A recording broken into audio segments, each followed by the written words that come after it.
Let's go.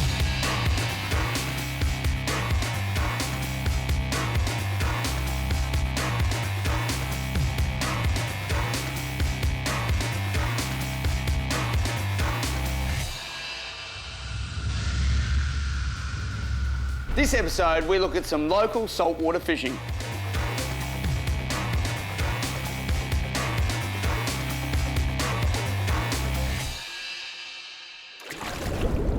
G'day guys and welcome to this episode of My Fishing Place, the place to be. Up here on the Sunshine Coast, we are lucky enough to have many different places you can fish for a lot of different species. It doesn't take long and it doesn't cost much at all. And one of the great things about fishing locally is you get to know the spots.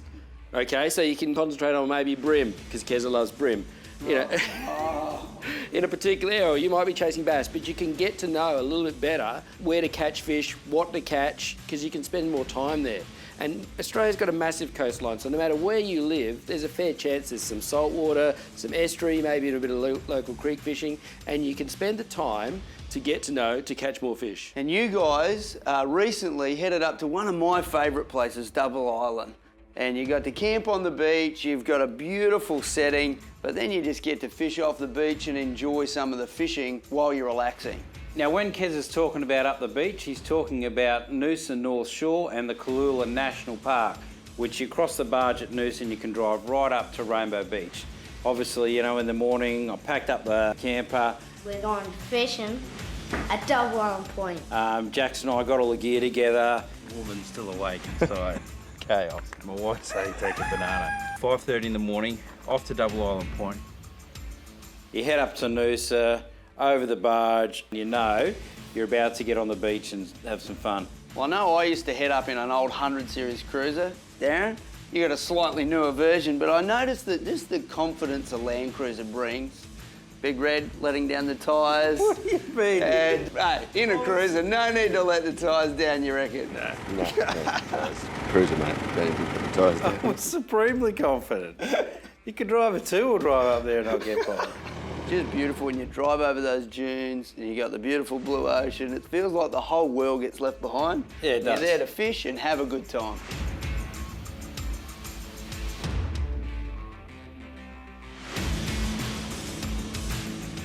We stopped for some pippies on the way, which is always good. And one of the things I actually noticed is that there was a lot of pippies up there this time. We've got loads of pippies here. Like, I've been in there in years past and you don't even run over any pippies, which was quite odd. I just wondered if they were starting to disappear a little. Good bait. Well, it was encouraging to see so many pippies up there. It was great. When you say you stop for some pippies, what you mean is the humming and the movement of the four-wheel drives. You see the little lumps and The humming of the what? that's what brings them up. The hum of the tyre, the vibration of the tyres on the beach. That's why if you can't see them, you drive up and down the beach and they come to the surface. That's how you get, if you can't find them, you do a few laps and you'll find that the vibration of the tyres will bring them to the surface. This is a unofficial report. No, this is official, legit. Everybody knows that. I don't think it brings the pippies to the... Nah, it totally does. Well, you heard it first here. I'm convinced. I've never heard it. I'm going to Google it. I've never heard that. Well, not right now. Anyway, so we travelled up there. We found a good spot. We're sort of looking for some gutters on the way. We found a pretty good gutter, got up there, set up the camper, set up the tents. Tents on a bit of an angle. So you set up camp and you're looking out and you see a beautiful gutter. You just can't wait to rig up, go down there and soak a bait. Well, you do. You think there's got to be fish here somewhere. Like we spoke about on quite other episodes, with kids, it's all about getting them onto a few fish.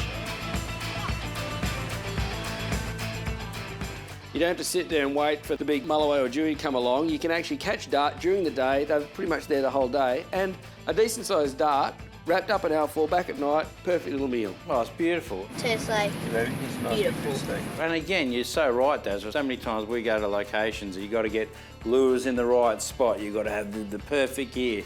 You've got to have all this stuff. But really, you go up the beach, you could go to BCF and buy a $40 combo, pick up some pippies on the way, cast in and be pulling in some whiting, dart, flathead, whatever. So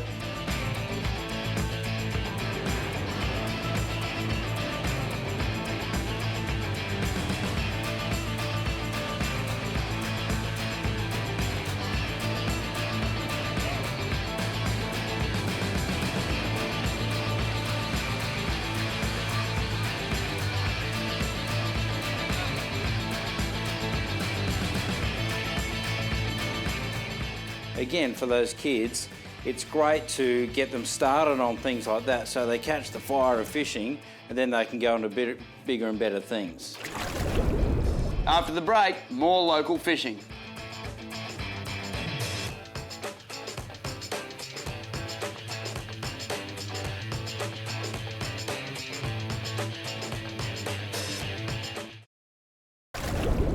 Welcome back to my fishing place, the place to be.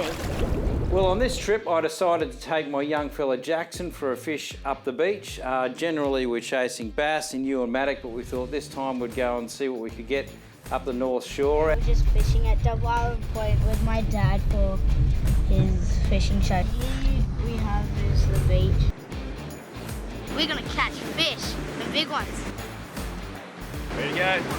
And sure enough, when you take kids fishing, generally they catch the first fish. And so what did you get, Jackson? My first fish was a nice little dart on our first gutter that we found. Yeah. And what did you use for bait? Can you remember? I used a pippy. Yuck. Ow.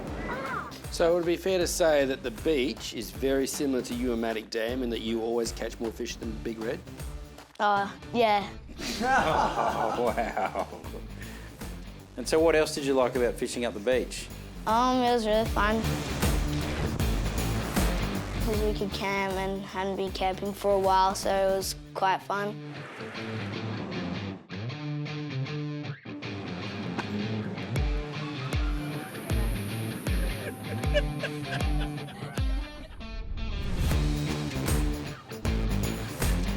Did you enjoy catch to cook and then Yeah, have the feed? it was fun. This morning, Jackson caught a little whiting, so we're just going to have a little catch and cook. Fish was also really yum, delicious. We came, we saw, we cooked. And I guess one of the good things about Noosa North Shore is, you know, if the fish aren't on the chew that much, there's always plenty of other things to do. And you found a big sandhill, didn't you? Yeah, I found a massive sandhill and I went up. So I was climbing the massive thing over there. I started to run and trip over, roll down the whole hill. No, nothing. And it hurt a lot. So Jackson, there's some footage of you with a unique winding technique. You use the rod like a giant big pole and you're just ripping fish out of the water. Can you talk to me about your technique of winding in? Well, my technique was, so I lost a fish and I didn't want to lose another one, so I'd use it as a lever. It was a good tactic. But so you had fun? Yes, I did. And you reckon for other little kids, if they want to try some pretty easy, relaxing fishing, they shoot up the beach? Yeah, definitely try it. They were pretty small and there were some good sized ones, so try it, you'll like it. Now, one thing to teach the kids too when you're chasing dart up the beach is there's always tons of those small dart in the little gutter. We're doing a show. That's a little bit. Can't get a smaller dart than that. But if you want to get onto a decent one, you might want to have for dinner or something. Often the bigger dart are sitting on the other side of the gutter. You know, so you've got your gutter and you've got your sandbank on the other side where the waves are breaking. On that white water, on the back side of the gutter that's out to the ocean side, is often where the bit bigger dart hangs. So that's where your surf rod comes in handy. Like, because little kids can throw their little rods, you know, cast their lines in the gutter that's only 10 metres off the shore, but where the bigger darts sit, that's where you need that surf rod to be able to really put the bait out on that back bit of white water. And more times than not, you'll find there's a bit bigger dart sitting out there, and that's a lot of fun. Then when you can hook up a decent-sized dart out there, they put up a bit of a fight, and it's a bit of fun, and you've got something to eat for dinner. So that'd be my tip for up the beach. And if you're just chasing dart and that's all that's around, to get the bit bigger ones, go to the back end of the bank where the white water's sitting. Stop.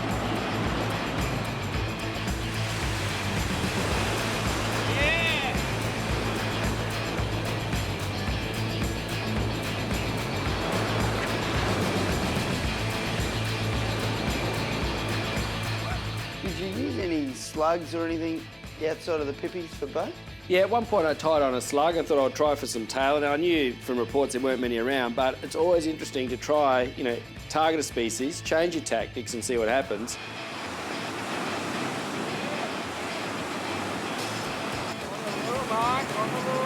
And it was only about the second or third cast, and yet hooked a little tailor. So it wasn't big, but it was like the fact that you target a species, change your methods, and you catch them. Yeah. Taylor. Little baby Taylor. When your kids are catching these folks, be careful. Look at those in there. It's razor sharp teeth, those little things. Same little one, but straight away a little Taylor. Beautiful. Exactly what we want to do. But most of the rest of the time it was just bait. We're going to catch some more fish.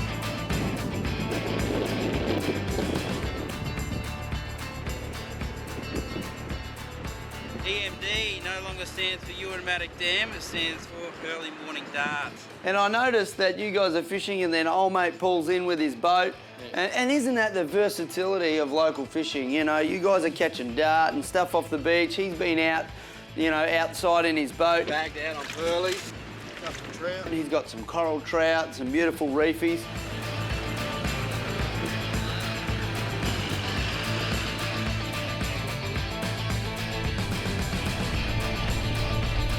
And that's just the versatility that can be available. You can be catching one thing off the beach and then great reef fish firing. And speaking of which, coming up after the break, the birds are working and we go out and see what we can find. After the break, tuna frothing on the surface.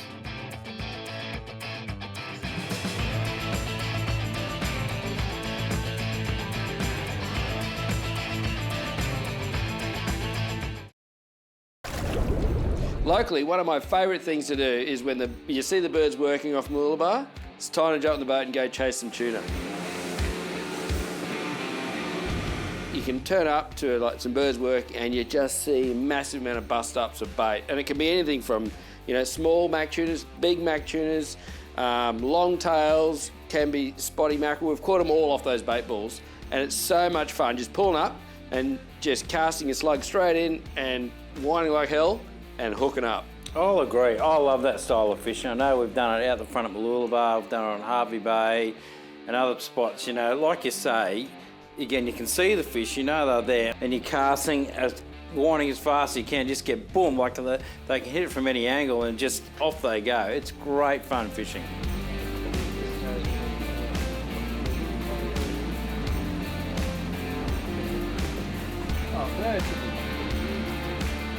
And the thing is, like, I mean, normally I would start with, you know, a 20 gram probably slug because that's easy to cast. It's reasonably small size, so the mackies love it.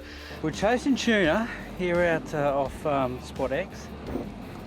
We've got lures, but they don't seem to be hitting. But sometimes they can be feeding on such small bait that they just won't even hit it. So you'll see a school of just tuna just smashing, and you cast your lure in, and you must almost jag them. You're going that close to them all, and yet nothing will take it. How can we not catch fish here? So you just go, okay, pull off the 20, put a 15. I've gone down to a 10 gram slug, which is, then you've got to downgrade your whole gear because you've got to use about 8 or 10 pound braid to be able to cast far enough.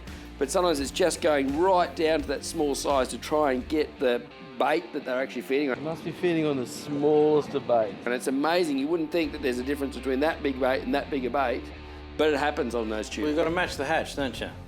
Match the hatch to catch the batch, isn't it? That's it, you heard it here first. Oh, look at the bait.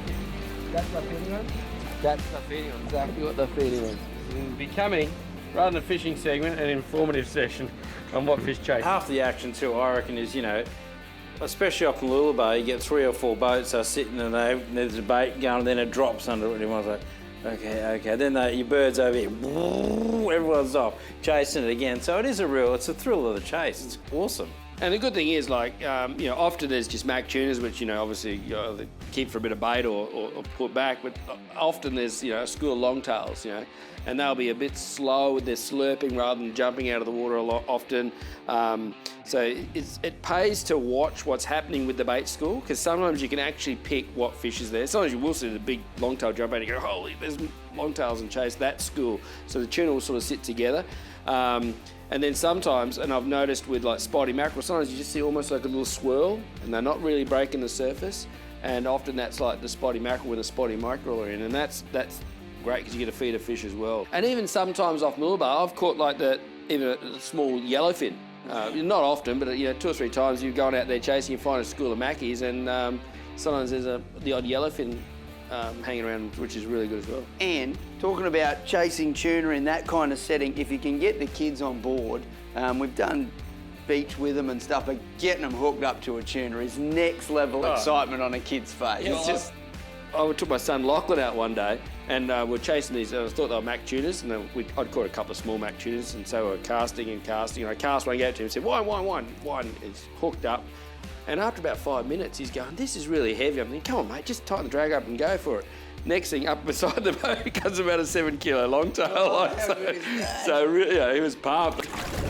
After the break, some summer species on the plastics.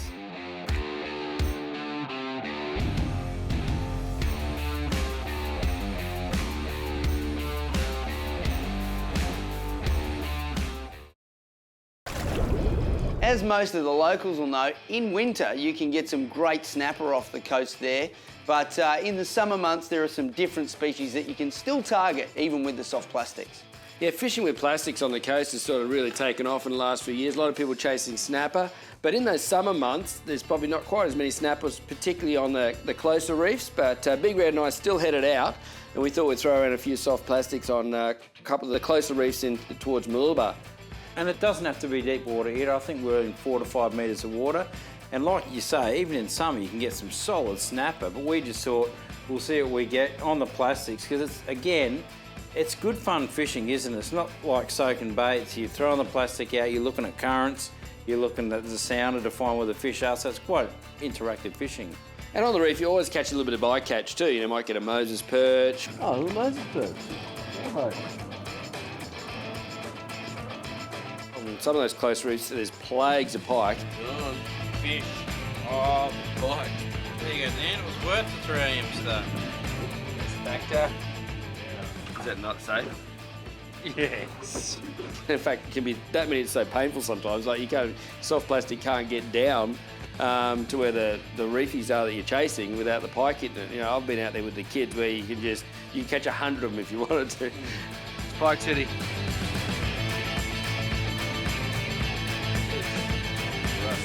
Great snapper bait. But and they can be great bait too. So you can take a couple of pike, fill them up, take them out. Great snapper bait. Well, that's it. You can use your soft plastics, early in the morning, late in the afternoon. You can catch some pike, whatever, for bait, drop baits for a while. There's plenty of options. The way I like to do it is once you've located your reef, you pull up just shy of the reef. Drift back over again. You work out your drift, which way you're going to drift, then you sort of position your boat so that you know you're drifting over the reef, so you're cutting your engine well and through short of where you're going to be fishing, because you think 4 or 5 metres of water, engine noise can scare the fish. So I like to pull up quite short, work out my drift, and then start drifting across. Now, in 4 or 5 metres of water on the coast, usually not much current, I'll go down to like an 1/8 of an ounce jig head with a 3 to 4 inch soft plastic, and that shallow water is perfect. And you'll just be casting out ahead of the boat and just hopping it back slowly, and I'll fish maybe 10-pound braid.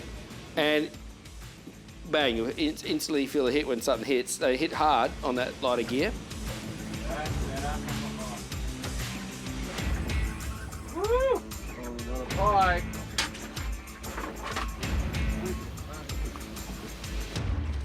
Yes! That was nice size bass. And good eating, beautiful little catch, little bar. And that is dinner. But even sometimes I've noticed that even an 1/8 of an ounce is too big, and I've gone back to a 1/12 of an ounce sometimes, which really makes that bait or that soft plastic really, when it's floating down, really lifelike. If it's floating down correctly, you just get hit on the drop. You don't even not even moving it. You cast it out, and next thing, whack on the drop. Woo! Oh, yeah, nice squeeze. Yes, yes. Another nice squeeze. On. Yeah, on. Hey, squeeze. Woo! Yeah. We're on. How good is it? Off a little bar. Look at it. Just right here. Oh. Oh, bring him home. Oh, that's a better one. Stonker. That's a stonker. Yeah. That is a big fish. That's a good one. That is as good as Brassy's get. That is a really good size for grass we live. As you can see, local fishing doesn't have to be expensive, and there's a great variety of species that you might be able to catch just in your backyard. Don't forget, if you do, hashtag us on Facebook or Instagram. We'll get your photos and they might even end up on our wall. Next episode, Dazza takes his son on the trip of a lifetime.